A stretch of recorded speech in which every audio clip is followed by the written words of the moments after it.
Welcome. Yes, welcome and happy Black History Month. Welcome to the Ladies Quintessential Quintet presents music by Black composers in honor of Black History Month. My name is Yahosh Bonner and I am your host for this evening. So excited to hear some amazing music from some fantastic musicians and some amazing conductors, orchestrators, writers, and the two people that we are honoring this evening. Okay, so let me first start off by introducing to you what this event is.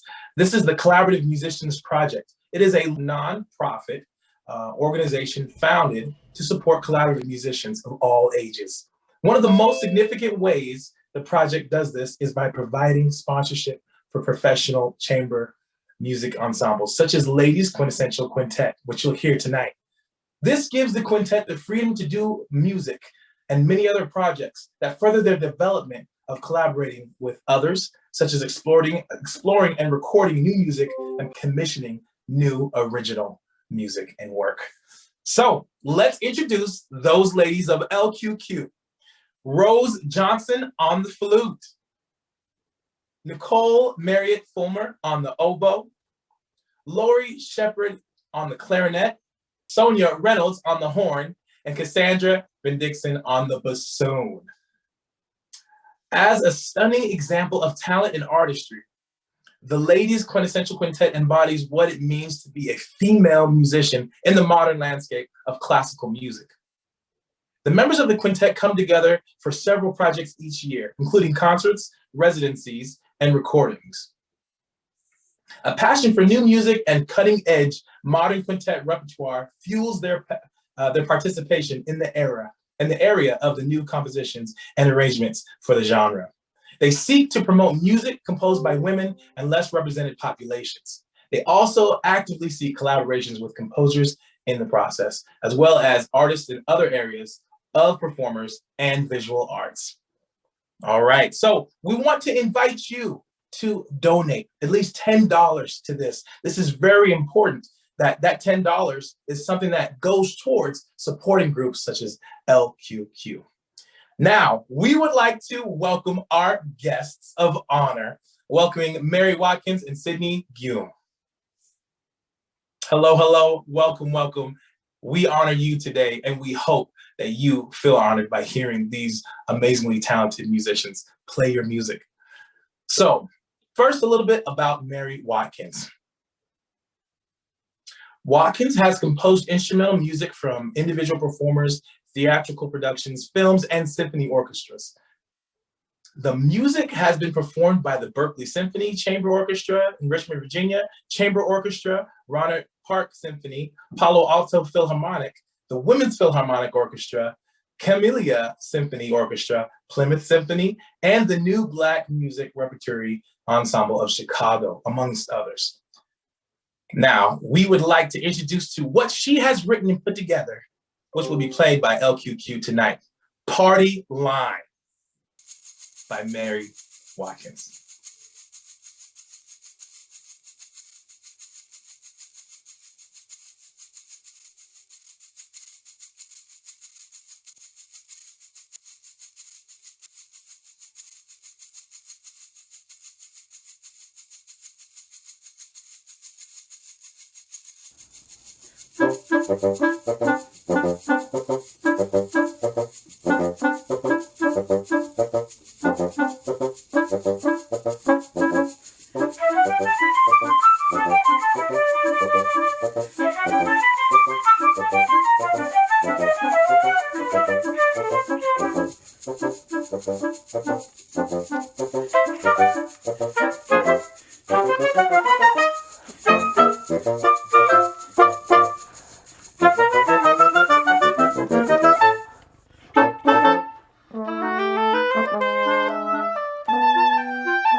That's perfect. When I saw you doing it, I looked up like fantastic, ladies.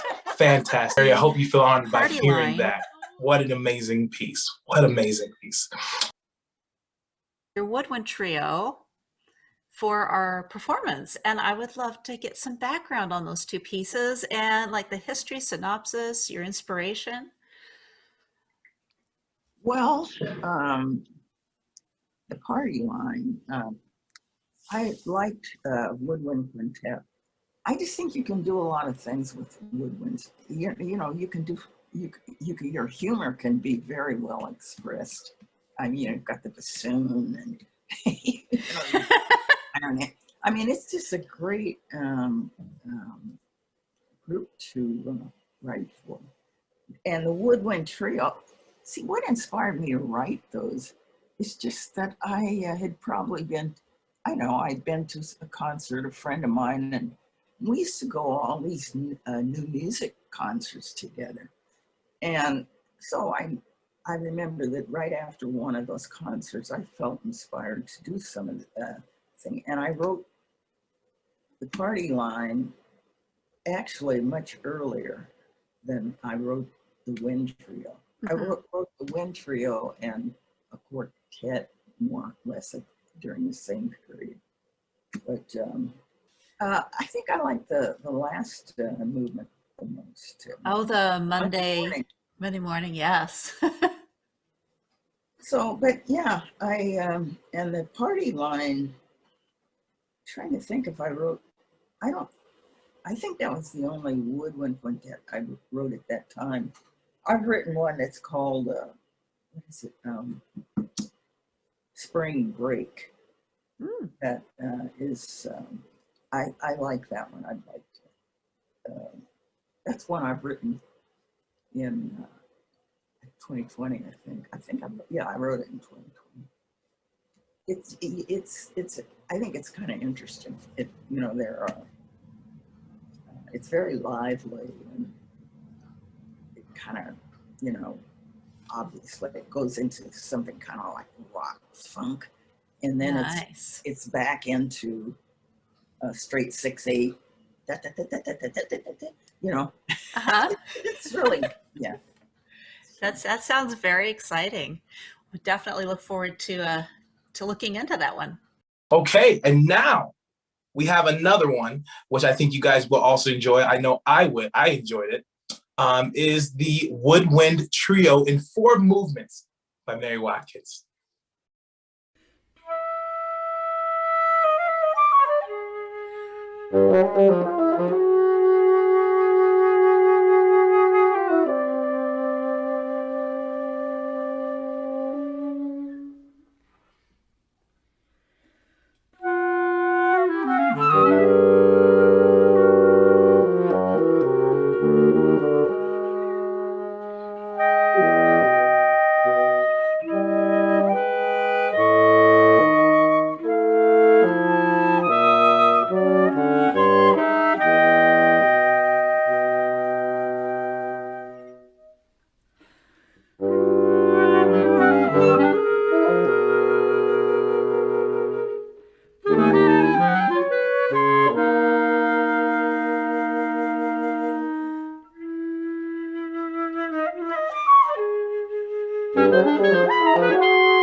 What was it like beginning your career, and what were your experiences?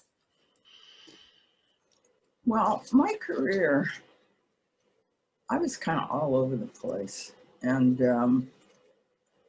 I had a job playing organ, pipe organ at this big church in Washington, D.C. And I loved that job. I really loved it. And because I played the piano, it was easy for me to transfer to organ. Then I also I had started playing jazz. So I had gigs playing jazz with different people. I think one of the gigs I had was with a singer, just he and I, at a piano bar. He played, he had this little snare drum and not sticks, but brushes. And he'd keep time with the brushes. And I would, accompany him on piano. And, these were ways I made a living. Eventually, I started playing in groups. And I did teach some. And I knew I wanted to write, but I didn't know exactly, I wasn't dealing directly with that, just in my head. And I thought I should write pop music and maybe get a hit so I could make enough money to support myself to be a composer. And so then I was writing songs. I was, hanging out with other students who were songwriters, and it was a lot of fun being around them and with them. So you moved to California. When did you do that, and why? I went back to my home, which is in Colorado. Then I stayed there for a while. I did a lot of playing there, and went to Los Angeles. And I went there because I knew some of the people that were in Earth, Wind, and Fire. Okay. They were from Denver, and I had spent a lot of time in Denver. In fact, I had lived up there for a very short time. There was an opportunity to have some of my songs recorded by a group that Earth, Wind and Fire they were grooming for a coming up album. Mm-hmm. That never happened, but that was really why I went to LA. And I stayed there and met people in Olivia Records. Okay. And that was women's music recording company. I don't remember exactly how I met up with them, but they needed somebody to play piano on Teresa Troll's album. So I started working with them and I started doing arrangements for them. And eventually I did my own album. And I think I was thinking, what was in the back of my mind all the time was that just do whatever there is to do, try to do it well, and you'll find your place. You'll find your place. It was much longer. It took a long time and it's surprising. It was not what I thought it was going to be at all. Well, I love that.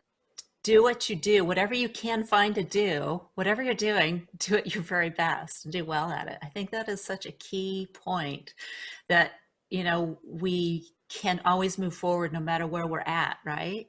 Yeah. So in the last decade or so, you have written 2 operas. Yeah, I've actually. 3 actually, right? Right. And yeah. I'm in the process of just finishing up, not the 4th full opera, but it's an opera that where there are 5 different composers and each one has a vignette to compose music to. So I just finished first draft of that. Mm-hmm. But I went to this workshop and I met this guy from Minneapolis who that he and his wife had a company there called the American History Theater or something like that. Anyway, his name was Lance Belleville, and we wrote an opera about Queen Clare. That was the first full opera, and we had workshop performances of it, but it was never actually performed full thing. Dark River was the second album or opera, and it was my idea to do this. And I looked around for a subject. I wasn't sure, but I knew I wanted it to be about the civil rights movement. I wanted it to, it had to be about that. And then I realized this was very big, and where do I focus? And I had talked to some friends about it, and they suggested I do Fanny Lou Hamer, and I thought, well, why not? And so I started to read about her and study her, and it was quite a time in history, in our history, and in my lifetime for sure. We've had this problem in this country. Race has been an issue for ever. And I was so moved and so inspired by the people who marched, the people who were leaders and who stood up. And, and I sensed that it was their spirituality that enabled them to do this, because there was a lot of fear. There was a lot of violence coming from the opposition. It was, it was a great time in America. And it was a bad time and it was a great time. And they put a call out for students from up north to come down, and white students went down to Mississippi to work with these people, and it was like it's dangerous. It was a dangerous thing to do. Those people who did go could have said, no, it's too dangerous, but they didn't. They went. And I think it changed people's lives forever in lots of ways. I know some of the people that marched. I thought people ought to know, and I think, you know, that the audiences that opera appeals to, I thought this is a good place to tell the story. While I was working on the opera, especially Dark River, because that was my first time, I was reading a lot, and I was very sensitive during the time. I just was really angry, and I didn't know why. I mean, it was, but I also felt there was an elation and a purpose that I had never felt before. Mm-hmm. I felt very focused, and nobody had to tell me why I was doing this. I knew why. So that, you know, that was how I got into opera, and it's like, wow, I love doing it. Now that's my favorite. Ms. Watkins, how inspiring. Thank you so much. This month, we honor people like you and your contributions through music, finding a way to share what you have to better the lives of those around you. And wow, 3 operas in a decade. It's amazing. And for them to mean something. I love the knowledge that you shared. Thank you so much. We honor you this month. Happy Black History Month. Okay. Just such an amazing talent. So wonderful to hear from you. Okay, guys, just want to remind you that these donations are important. This allows us to be able to go and to share music, to collaborate with others, to continue to push the initiative of collaborating with other artists and sharing music from those who we otherwise wouldn't hear about. Okay, so moving on to our next person who we are honoring today, Sydney Guillaume. Praised by the Miami Herald for their impressive maturity and striking melodic distinction. Wow. Sydney Guillaume compositions are known to be intricate, challenging, and yet highly spirited. They promote human values and are full of heart and passion. Many of his choral works, most with the original poetry by his father, Gabriel T. Guillaume, have fostered an awareness of beautiful Haitian culture and continue to serve as ambassador for his native country. We are introducing Lago in 2 movements by Sydney Guillaume.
I would love to hear about how you entered into music, into the world of music in your life. Okay. Like, when did that happen for you? And what has your journey been like?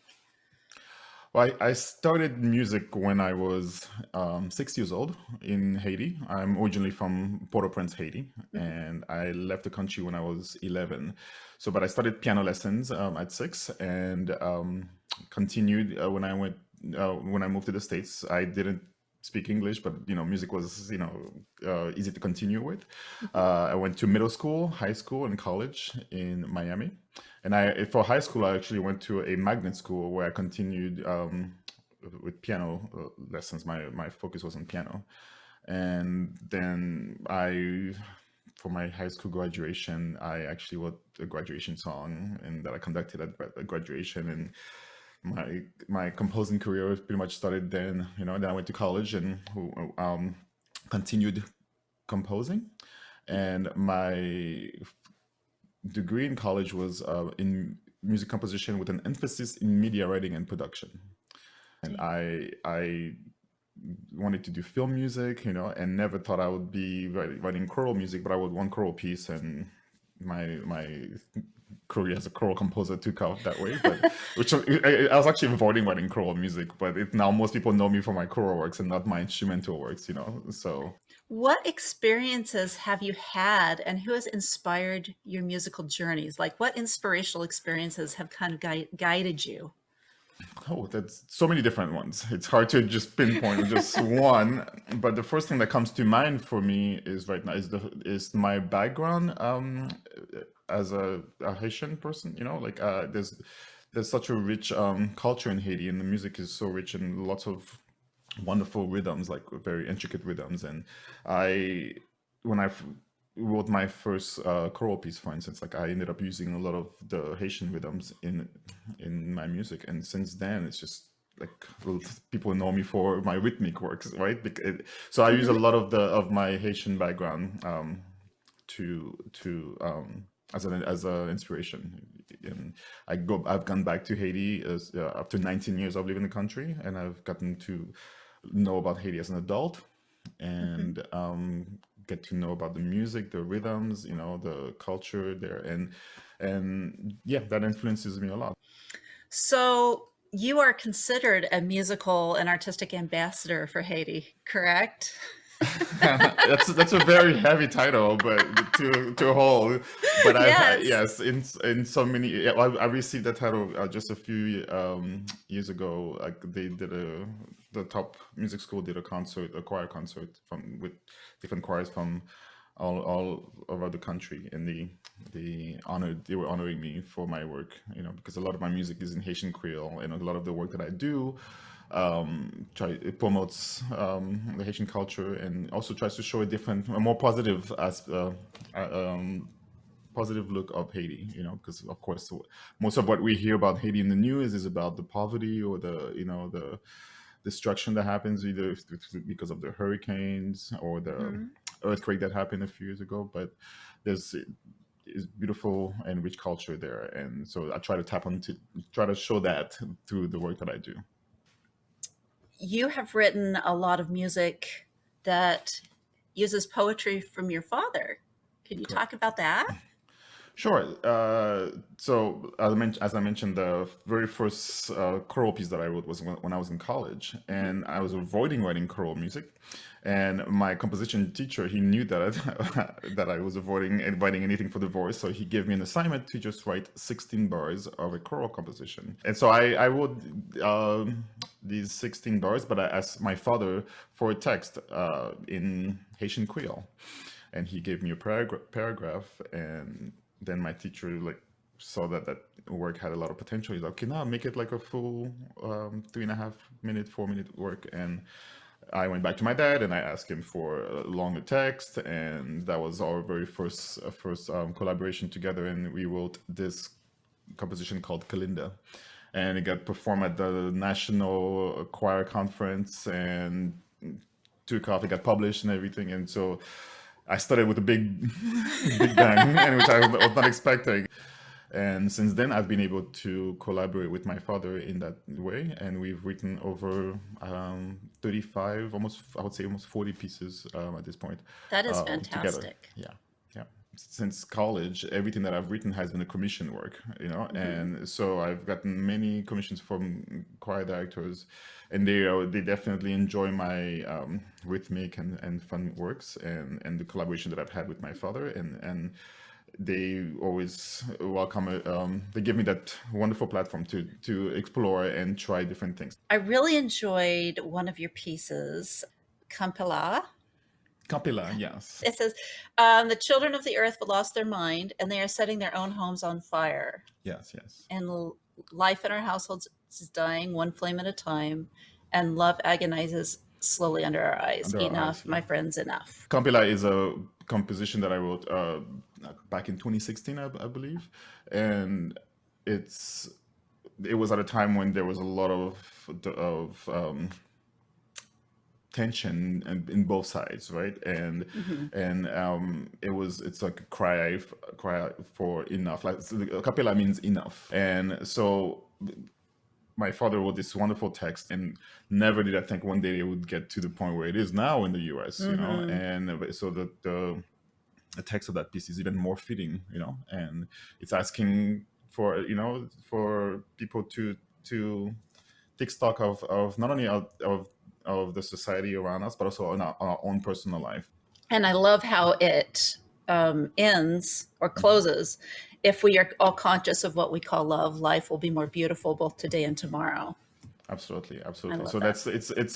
it's a cry for like saying enough, but and also there's always a positive message in pretty much all of the works that I've composed for that have lyrics. Yes. What unique experiences have you had as a Black musician in your career? And by unique, I just mean your experiences. Well, I would say it's mostly been great experiences.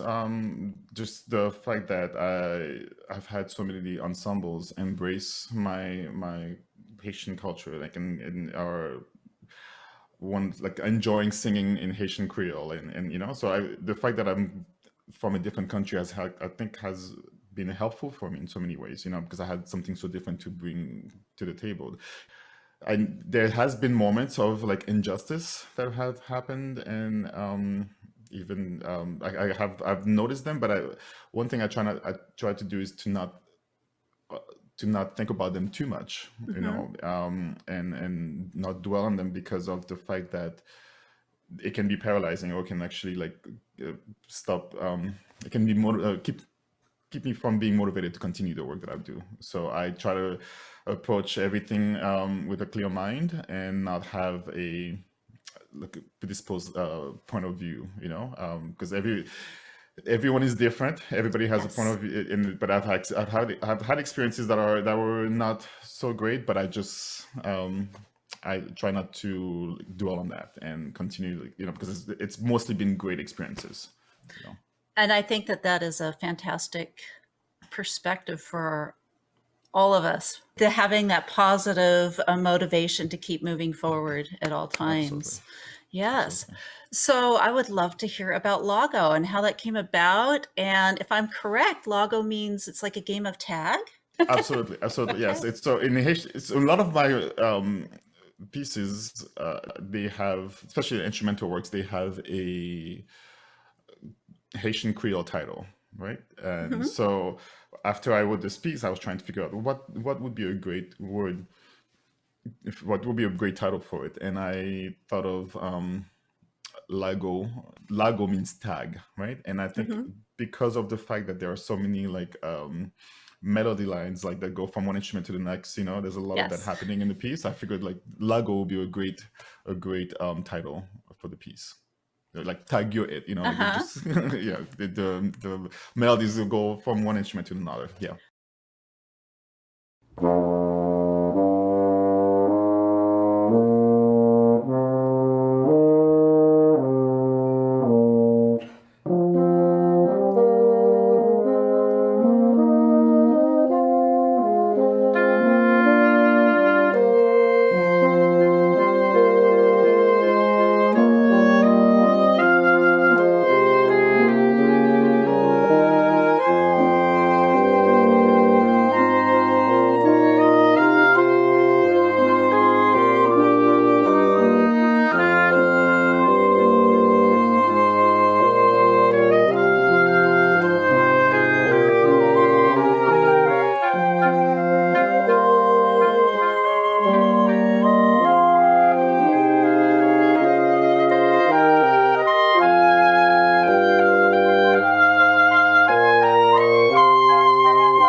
Wow, that was beautiful.